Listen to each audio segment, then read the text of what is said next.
Hey everybody, happy Monday. It's Mary Petruzzi with Team Petruzzi at Remax at the Crossing. So today's little topic, do you have a third bedroom in your house that you use as both a guest bedroom and an office? So it kind of looks like this.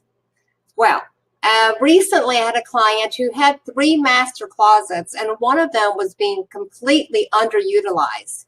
So to clean things up, we decided to take that third closet and convert it to an office closet. And in reality, it was $70 in materials and maybe $100 in labor. But it's a total, DIY project. And it took half a day to put that together. And now it's much more organized. The space is better utilized. And then your third bedroom can go back to looking like a lovely guest bedroom.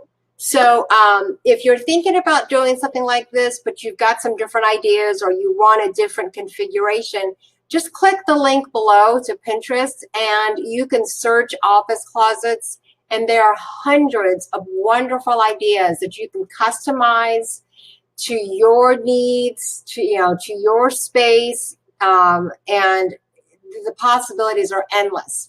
Whether this is just a project for your everyday living and kind of keeping things organized, or you're looking for an option to get that third bedroom back to a dedicated bedroom, this is a great idea if you could find the space in your house. So I hope you found this helpful. If you would like some more information on this, you can contact me at 317-370-5509, or you can email me at mary@teampetruzzi.com. Have a great day.